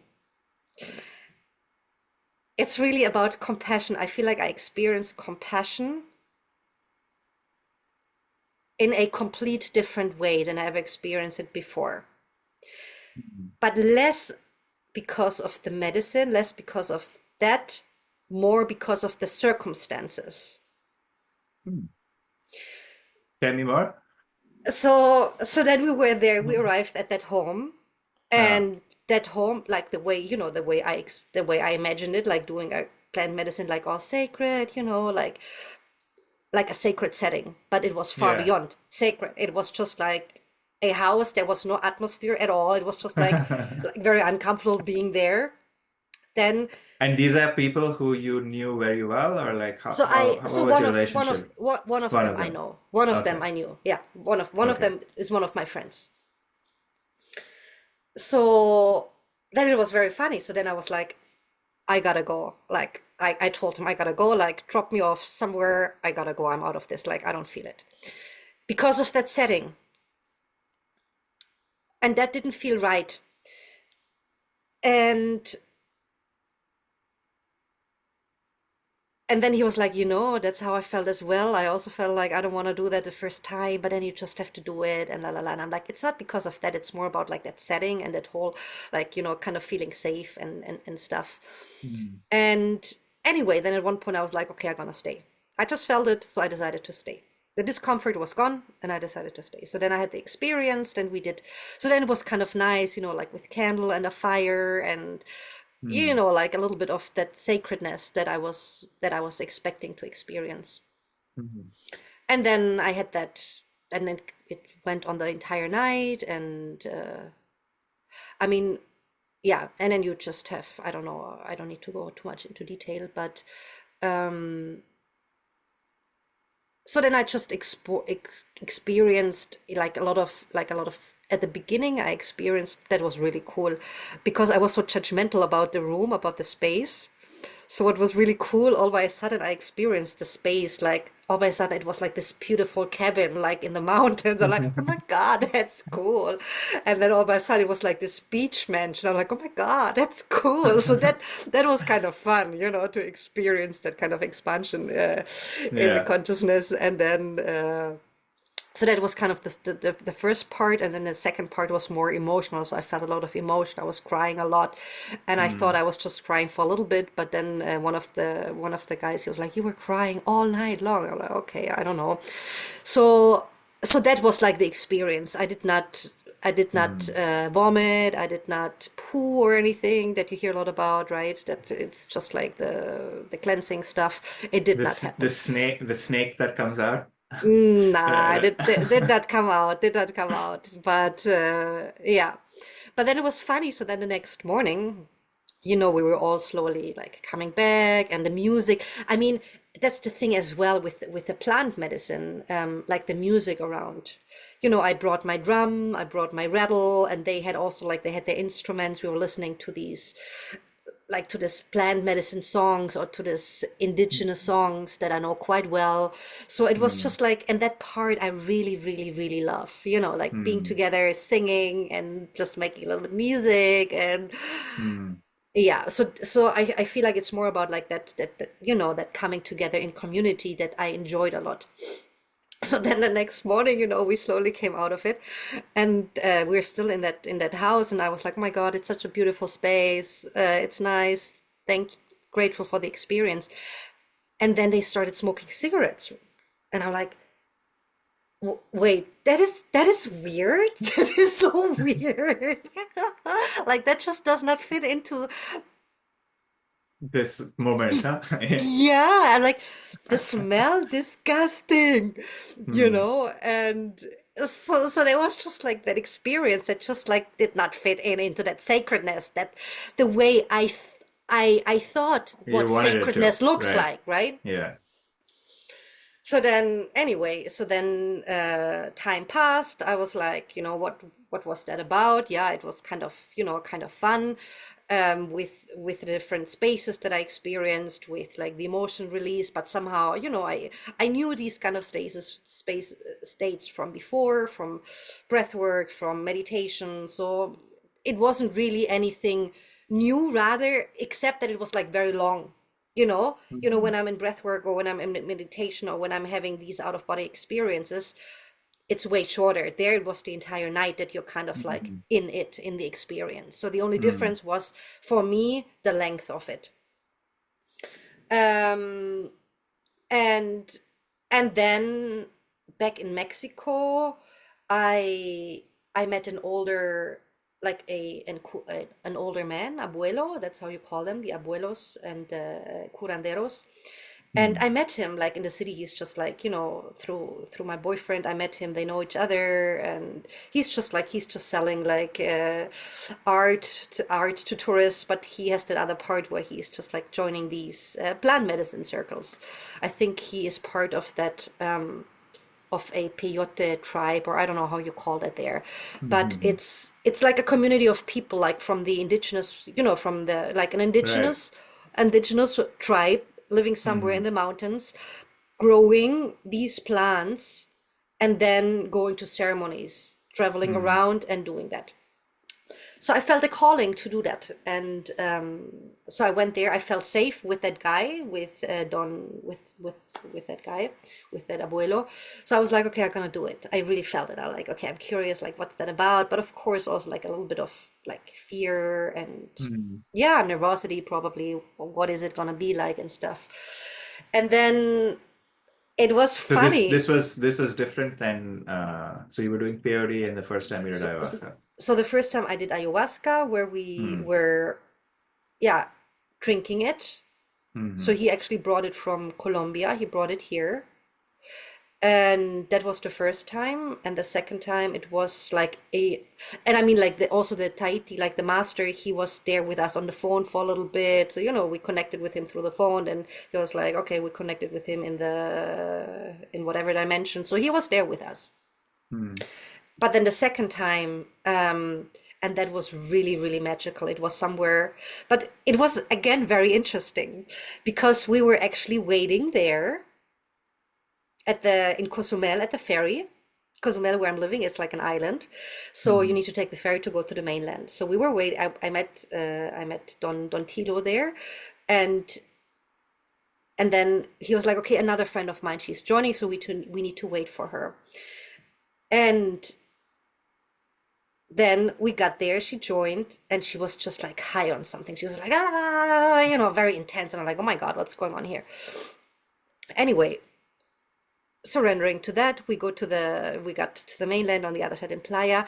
So then the police, their police dogs, like doing drug stuff and like checking on people. So they stopped her, and they smelled Mm. something. The dog smelled something. I'm like, oh my goodness, honestly, like, That's the worst ah, thing that could happen. no, no, no. I thought it's the best thing that could happen. For me, it was like the best thing that could happen, because because she was smoking marijuana before. So for me, it's Mm. like, again, it just does not fit. Mm. Either like when I'm conscious, when I'm choosing to have this kind of experience, then I don't need something else. Then I don't need. Mm.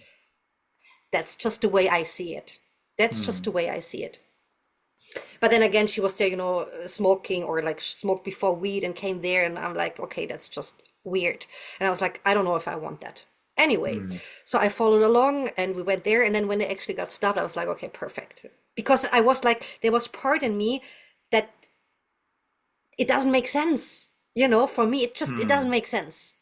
Mm. Like these two together, it's like it doesn't make sense somehow.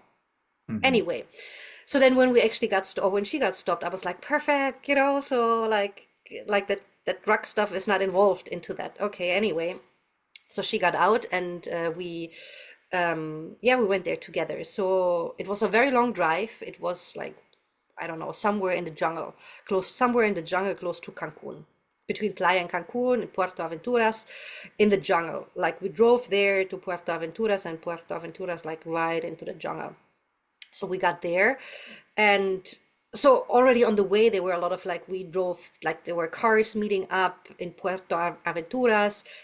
Everybody knew each other, so it's like kind of a community, who does that regularly together. So it's like, oh, that's kind of like a nice vibe. Then people were kind of like a little bit dressed up as well in these traditional, like, I don't know, clothes. And so I was like, oh my God, that's beautiful. That's really beautiful. So we got there, and in the jungle, and there were just candles, like along the way, Mm. and then you just walk along, and then you just have that fire, like a huge fireplace, people sitting Mm. around the fire, and then these shamans, dressed beautifully, like with head, how do you call it, The hairdresser. Oh no, head headdress. Sorry. headdress, head Yeah. jewelry, like jewelry on the Right. Right. head, like, and like the robes, like all handmade. And wow, it was just like Mm. already an experience. Like the energy was already like, okay, wow, I'm ready for that Mm. kind of experience. So then that whole thing was very sacred, like we were sitting around the fire, we were making music, they were giving, like one of the guys, he was actually the one who was leading the ceremony. He also had to help us with him, but the one who was leading the ceremony was giving a speech. So the speech was very powerful, and yeah. And then they were giving around the cactus, like the peyote, and then you were Mm. actually connecting to it. Okay, what it actually is, and then later on, I think it's a drink. Yeah, then you drink it. Yeah, Mm. and then and then it just starts the whole experience. And Mm. so the way, I mean, you hear a lot of people, oh my God, you hear a lot of people like puking and vomiting. So there's a space to go when that happens, that cleansing. Mm. And so that's obviously part of that cleansing process, or I don't know what. But again, for me, it just did not resonate, for whatever reason, I don't know. But yeah, but then the whole experience was about what you shared before with the mushrooms as well. Mm. Um, like really connecting to everything, and like experiencing like that fire, like the way you experience the fire, like really becoming one with it. Mm. And like that was extremely beautiful, Mm. seeing figures in the fire, and the Mm. jaguar, and so basically, and then being in the jungle, and then you just look up, and the sky full of stars. And yeah, so that was quite something. Then, like being around the fire and making music, and or just listening to music, then just hugging each other. So yeah, Mm. that whole experience was very sacred. Yeah. When you said like becoming one with the fire, did you get a sense of like I guess like did you feel like you are the fire and like you have this potentially to just like just burn up all of Yeah, like like that heat, yeah, like, yeah, like that heat within you. And the right. movement, somehow it was just like, okay, being drawn into it. And then, like, Mm. yeah. And I remember that, like, I mean, like, the fire has just such a powerful Mhm. presence in general, right? Mm. So it Mhm. destroys, but at the same time it gives heat, it connects. Right. And that was very special. Like, and it was a big fire. I think I never experienced such a big I mean, you probably did with the Burning Man, but it was a Mm. huge fire, in the middle of it all. Mm. Like, it was just that fire, enormous. Mm. And it's just a different way connecting with fire. Yeah. Yeah.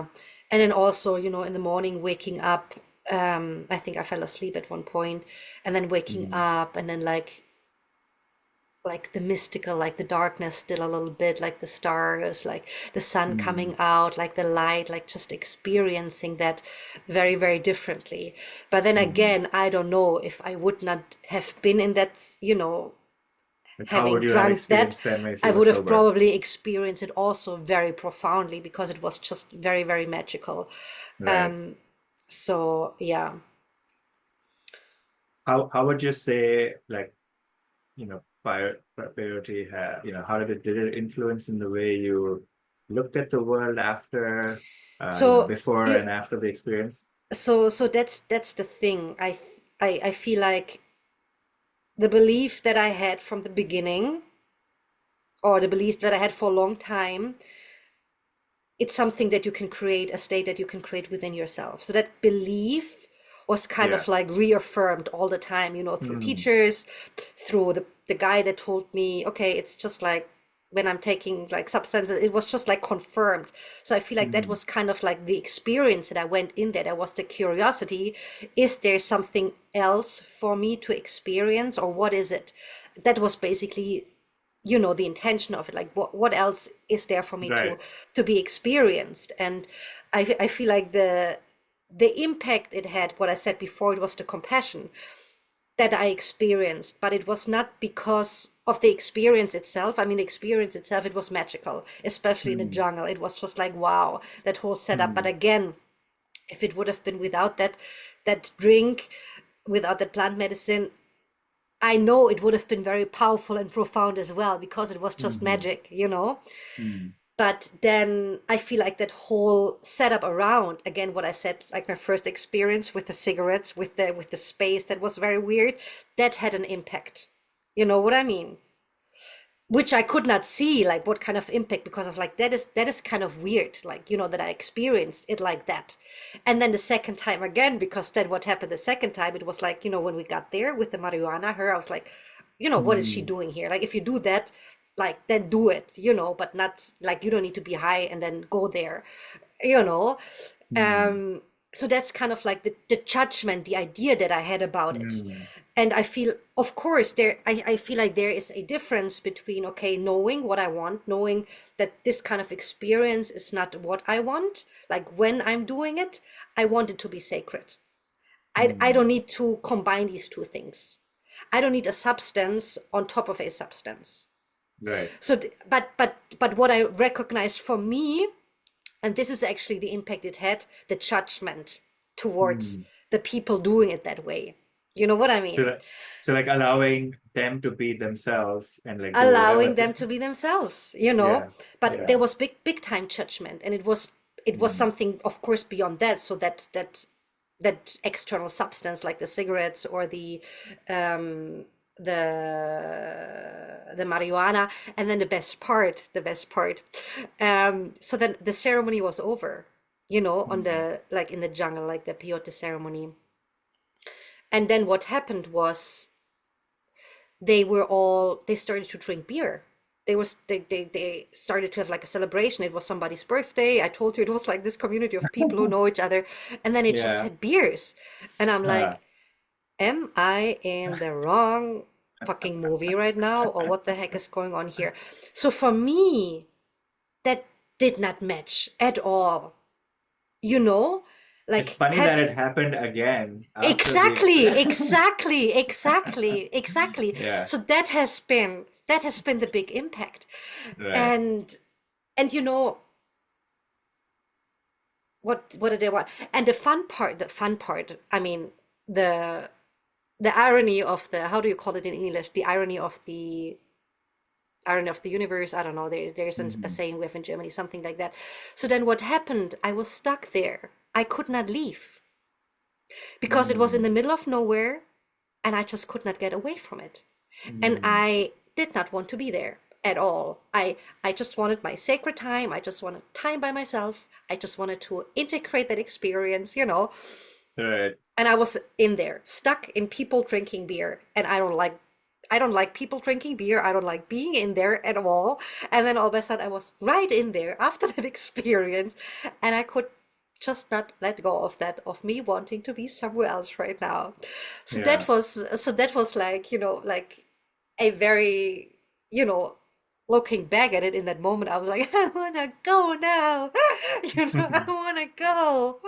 And I was trying everything, but the universe was like, no, you're just gonna stay there. You're just gonna stay there. You're gonna mingle Yeah.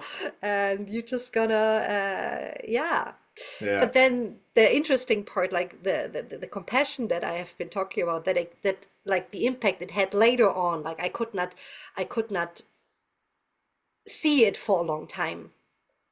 But that's actually the judgment towards other people doing these kind of things, and the Mm. judgment as well towards myself that I have to be.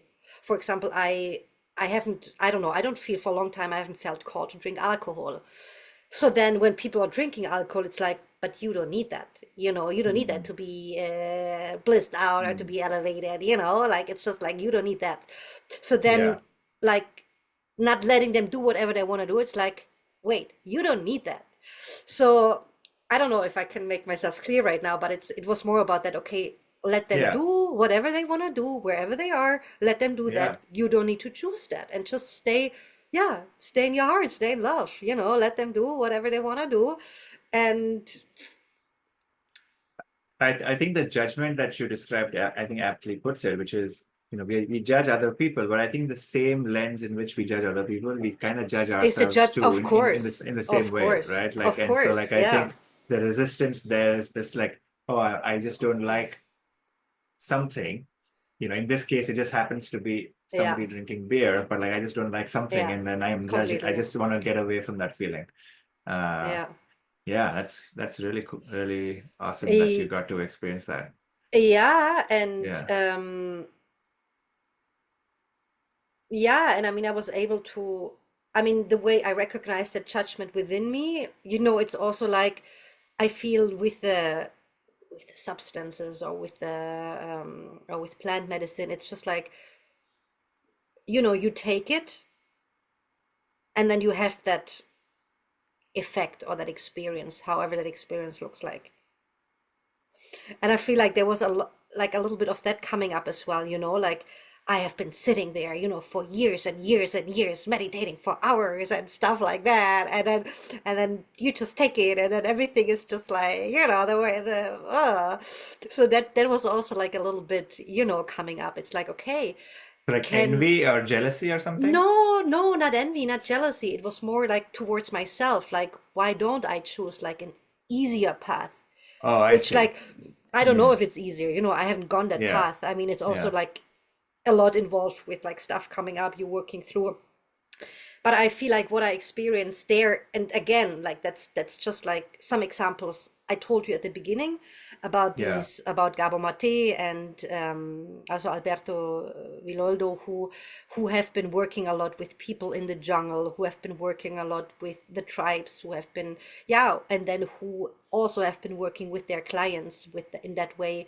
And but the thing is, what I've experienced, people who have been, so I have met a few people over the last few years who have been also doing um, a lot of these kind of like plant medicine, like living in a jungle for some years and doing that, but then coming back to that reality and,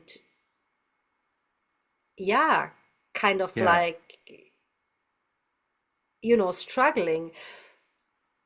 There's And this guy called Ram Dass. I don't know if you know I who know he him, is. yeah, Like yeah, he was hugely into LSD before he found like, yeah, spirituality. So yeah, I distinctly remember one of his ways he described his experience of if you doing psychedelics, yeah. which is like, I got tired of being sent to the gates of heaven and then immediately being thrown to hell right after. Which Aha, felt like okay, his yeah, experience of like yeah, being in yeah. heaven and then like going back to hell, right? Which is what, Mm, and I think like the underlying cause of that is maybe the underlying cause of feeling like you're in hell may not always be dealt with, right? Like that has to be seen yeah, through, yeah, yeah, yeah, and like yeah. it's not an instantaneous process sometimes. Like it has to be like the kind of completely felt and like completely let go of. And so like I was just having this thought when you were sharing of like, why am I doing the hard thing? And I wonder like if you would have had the same insight if you hadn't done the hard work. Like if you had just done, let's say, the peyote for the first time without having any experience, would you be able to even have that judgment of like, oh, this is the same feeling as, after doing a lot of the work, right? Like you may not even have the perspective to even have such a judgment. You might have just been like, okay, this is cool, and like, I want Yeah, more and of this, yeah, right? and I mean, like the way you described your journey, that's a little bit how it was for you, right? You were kind of like exploring with that as a teenager, like in a different way, which I never really did. So then for you, it was like an opening. That experience was like an opening for more. Mm, So right. and there's no good or there's no bad, there is no Yeah. like, it's not like one way or another. It's just your way and it's just my way. And Yeah. so, and it's just again perfection, but it's just Yeah. very interesting and I love that. But I just love the different ways. So that's the thing, Hmm. like, yeah, I don't Yeah. know how it would have been if I would have done it before. I don't know. But in the end, it doesn't matter, I chose this way and that way was just like, It's, yeah, it was what was meant to be, and it's it was perfect what that was way. meant to be, exactly. Yeah. But it is, Yeah. and I don't, I might do it again. I might try it again. I might want to experience it again, like the plant medicine, like the ceremony. I Hmm. might do that again. Right now, I don't feel the calling. There might be Right. at a later point where it might happen where I'm like, okay, let's just, yeah, you Hmm. know. And I mean, I hear people who do that. As I said, like I have a friend right now. He's there again, like in Colombia. I don't know for how many months he has been doing that, and he's Hmm. just, yeah, of course, like opening and opening and opening and opening and opening and opening, and then being in a jungle, and yeah. Hmm. So then, how do you integrate it? And Hmm. I've experienced, and I think the reason why I'm saying that, and I have also had difficulties with integrating all that opening, because for a long time I have been, opening, opening, opening, opening, opening, opening, but like not really integrating it like into that world here. So that has been, I Hmm. feel, part of my challenge of my journey as well. And that's Right. why, so then what I called into my field were people like as well, having that kind of experience with the plant medicine, being in a jungle for a longer period of time, like that one guy that I met like for, I don't know, like 2 years or something like that, holding ceremonies and stuff like that. And now he's just like an alcoholic, just drinking like substances and stuff like that. So then all Hmm. that opening, like it needs to be integrated, and therefore there needs to be, Yeah. you need to be very aware of what you're doing. So it's not just, okay, I just like go on a plant medicine retreat, do that for 1 week, and then everything is okay.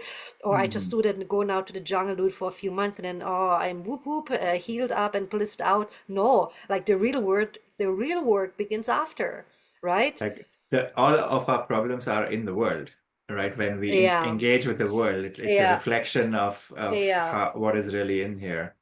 Uh, yeah, so yeah, I think like, but and yeah. the grist, it's like the world becomes a grist for the mill, right? In the sense that it becomes more wood for you to burn. Once you know that there's a fire that you have, then the world becomes a way to kind of realize that, oh, I'm carrying around this wood that needs to be Oh no, let go of. Can you wait, hear me? wait, wait, wait. I can't hear you anymore. My AirPods just I think turned we've been off. talking for like 2 hours, Wait a so second. your battery might have It's still died. connected here. Aha, now it's okay. I was Anyway, saying that I think we've been talking wait, for 2 hours, so maybe your battery just died. wait. It's still connected? Hello? Say Hey, something? can you hear me? Oh, just on the Something. left one. Something. Wait, I just gonna um okay. Say something? Something. Okay, perfect. Yeah. Okay. Uh, Say I did we've not. been talking for 2 hours, I know so it's crazy. Anyway, but yeah, let's close it soon. But what did you say? um, yeah, I was just saying that these retreats and things give us maybe a tool that we can then use to process all of the stuff that I guess we've absorbed or not really like digested. And the world allows us to see that we're still holding on to a bunch of things, right? Like the reintegration that we talk about is essentially being able to be in the world and not feel any resistance in some way, right? Like, and so whenever resistance is coming up in the world, that's basically an opportunity to like see, oh wow, this is happening, and let's like see what's going on, and let go, and use maybe the tools that you have learned to process that. But so if you are completely in the jungle or in the mountains, and like you don't, and so which is why coming back to the world is always jarring, because like we haven't had the Yeah. opportunity to really Yeah. see how the world affects us, right? Yeah, I can see that. Um, And there again, there's again no right and wrong. It's just part of the journey. right. And I feel like that's the beauty of like of your and my journey. Like Hmm. not the opposite, but you kind of like you had this opening, and based on that you were like, okay, what else is out there? How can I create it within myself? Hmm. And I had like the opening through experiencing it within myself, and then it's like, okay, like how is it actually when I do it with something external or something outside of me? Hmm. So, and then there are other journeys, like the journey that I shared with you before with my brother, for example, where Hmm. he did drugs, and where he got into a psychotic state where he had a psychosis, where he was really really connected to God and divine and I don't know what. Hmm. So of course, like the one part, the way we're perceiving it as from this Western world, there's something wrong, like a mental disease happening in that person. But then there's something so much deeper that is actually going on. So, yes, like from the outside world, he seemed like completely crazy, and that's how everybody treated him. But then, like at the same time, there was like that connection to something higher, to a power, to Hmm. God. He was like, I'm God, you're God. And it's like, okay, wow, he's really into If he something. was in India, he would be considered a enlightened person potentially. Yeah. Anyway, so Yeah. that and then there's that path as well where we're Mm. experiencing that. But I feel, these are the experiences that we are kind of like, yeah, ready to then expand into our Yeah. greatest unfolding anyway, no matter how that looks like. And Right. and again, like what I shared as well with the cigarette and the stuff, and the drugs and the alcohol. Yeah, I mean, like whatever it looks like, let it look like. We don't know. Hmm. We don't know what their intention is with all of that. My intention was to expand. Maybe their intention is to just have a little fun, to Yeah. celebrate life. Whatever it is. I don't know. Who knows? Hmm. Just ourselves. So let it be that journey, let it be our intention, and just like follow along with that. And yeah, and the judgment, like that's Hmm. something that I feel like I uncovered through these kind of circumstances in these Hmm. two in these two ceremonies, and I'm very grateful for that, because of course, like there has been a lot of judgment Yeah. towards myself, Yeah. and that of course uncovering it through these kind of external substances, it's Yeah. just like a reflection back at me. Yeah. Yeah. That's beautiful. Yeah. And I think that's the purpose of these experiences in some way, right? Where we are Yeah. seeing how we relate to the world, and if there's anything there, then okay, like shine some light on it, and hopefully like you're able to let it go. Um, Yeah. And then yeah. sometimes we just take a little, sometimes we, whatever, that integration does not happen. I've experienced that as well. I just wanted Yeah. to expand more consciousness. I did that, and I did Right. not integrate that. And I had Yeah. difficulties, like being back here in that three-dimensional world, all opened up, all spaced out. And Mm. that's okay as well. That's just part of the Right. journey as well. Yeah. So surrendering to I feel like it's really about surrendering to our unique path and journey, and I mean, of course, choosing what it is that we want, and then surrendering to what we feel So comfortable. my t-shirt talks about the spiritual path being like a labyrinth and not a straight line. So a Hmm. labyrinth is like, when you have like a maze, right? Like Yeah, yeah, yeah, there's a yeah, circle. You're trying to get to the center, but like yeah, you're taking these different paths. And so when you're looking at somebody else, they may be moving in an opposite direction as you, Yeah, right? Because you're yeah, walking in different directions, but they're all heading to the center. yeah. Uh, and Yeah, so that's, exactly, exactly. And that's what it is yeah, about. So then right. there again, there is where the judgment comes in. Yeah, Like exactly. letting, and If you and can I drop think the that judgment, then everything is okay, right? Like in the sense that, yeah, in in there's a no sense, it's like, problem. yeah, everybody just does it their way, and I feel Right. like that's coming back to the Burning Man experience that you shared about, everybody there kind of like just expresses themselves freely. Hmm. So, yeah, that's what it is Yeah. about. Like, and I would love for us to bring that, that free expression from these kind of Mm. festivals, from these kind of like taking external substances to really out here into that real world to just express Yeah. ourselves freely as well, wild and crazy and I don't know what. So that is Yeah. my wish for us to get Love wild that. anyway, without That's a anything, just being as Let us crazy and be beautiful raw, as we are. wild, and jungly, right? Yeah, yeah, Yeah. playing our drums, like our rattles, Yeah. dancing a little bit, of course, Yeah. around Yeah, the totally. fire, dancing naked, I don't know what, but there are a lot of cool things to do actually, without Uh, anything. So yeah, I felt like to sum it up for myself, it was a very interesting experience. Probably more like the ceremonial part, of course, that I really enjoyed, like with the music and the fire and the jungle and the candlelight leading us there, like the sacredness. I really love that coming together and experiencing that together. hmm. That was very, very special. And then, of course, the teaching that I feel like I'm still unfolding.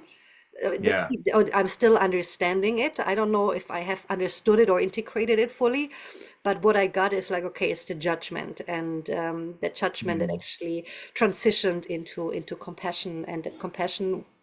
I feel like there's still more to uncover. Whatever it is, yeah, I will Hmm. experience that. But yeah, so I'm very grateful for that experience, for that, yeah, for the journey, and whatever it is that you feel called to, just follow.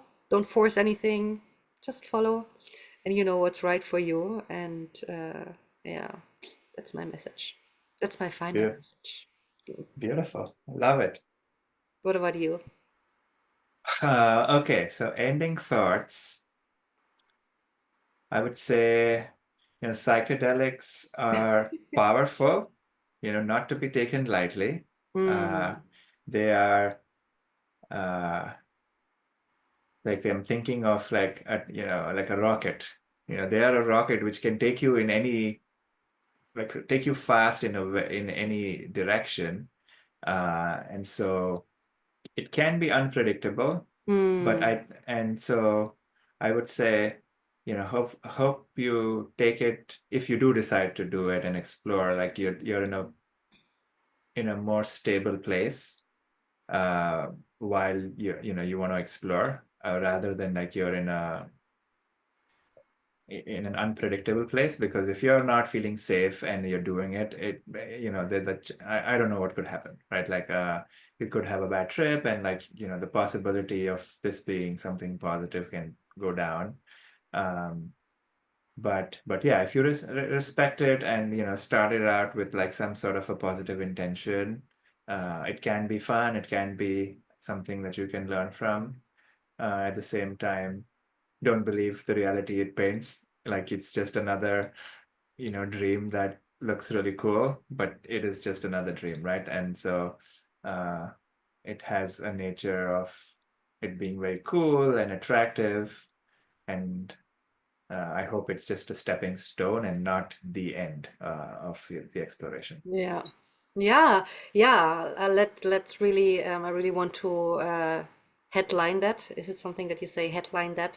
Hmm. That you really Highlight it. highlight headline. Uh, No, headline's good too. Yeah, it's a Headline, headline. yeah, Yeah, headline. We yeah. like the headline, right, of that Right. whole Yeah, thing. yeah. You don't need it. You don't need Mm. that. And Hmm. I know it's sometimes maybe very seductive to just take something to feel differently. You're gone. Oops, I'm here. I'm here. Can you hear Your me? video is gone. Your video is gone. Oh. Sorry. But so yeah, so it's sometimes very easy to just take something and to feel differently. So yeah, I would just love to remind us to not take it from a vulnerable place, to rather really just be with what is, and to take it, as you said, from that empowered place of okay, yeah, and again, once again, you don't need it to feel You don't blissed need out. it. To go into the darkness. You don't need that either. Yeah. But yeah, if you do, if you do feel called to experience it, then follow that, follow that guidance. Yeah. I can speak from personal experience too that I have not done any psychedelics since 2019. Um, so yeah, I've unless it's, I take that back. I've done it once at a friend's wedding because everyone was doing it and I was like, No, okay, really? do it for You're fun. But crazy. yeah, other than that, I have not done it. And that's because of what you're saying, right? Like I think it is possible to have a similar state of being without the use of it. So So I sincerely yeah, hope that that is the outcome of yeah. any exploration. Yeah, so that's also what I love for us, that we don't need to take any substances, honestly, any substances to elevate our state. Um, that's my wish for us. Yeah. Brilliant. And finally, I wanna tell a funny story that I actually remembered before, Hmm. and I wanted to share it, but then I forgot it again. Do you remember which date is the weed day, the marijuana day, 420 or something like that? 420, yes. Do you remember? Oh, we went to Golden Gate Park. Do Yes, you? I do remember. Okay, so then And this we had a really fat joint, right? I don't remember. I don't remember that part. I Yeah. just remembered, so it was 420. We were in San Francisco and we went to the Golden Gate Park because there was We like went to this place called Hippie Hill. right. Yeah, and there was that big celebration happening there, right? Yeah, yeah, it's a big deal. So It's a big everyone come, ah and it was 4:20 p.m. too. it was 4:20 p.m. too. Yeah, Anyway, so we were just there. It was kind of fun. I think there are actually some pictures out there somewhere. I don't know if I still have them. yeah, But I yeah. remember like a picture being taken. So we are just there hanging out. There was live music and stuff going on. So it was kind of a fun afternoon. And then you remember that part. And then someone screams police. Oh yes, and everyone goes running. I remember that.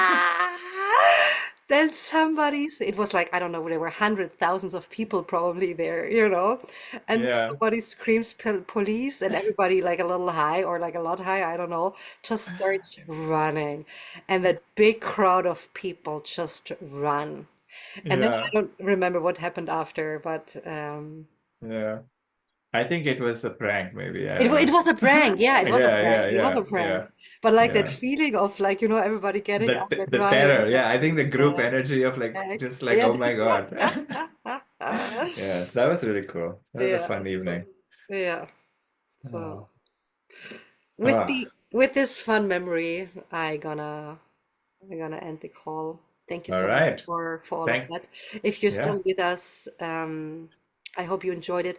I actually have listened to a few podcast episodes about psychedelics or about plant medicine that are very long. So Mm, also like around 2 hours. I think we have around 2 hours now as well. mm. Anyway, so you just enjoy and thank you for being with us and much love. Bye. Thank you. And thank you, Puneet. Thank you for, Thank you, Victoria. yeah, thank you. Looking forward for more.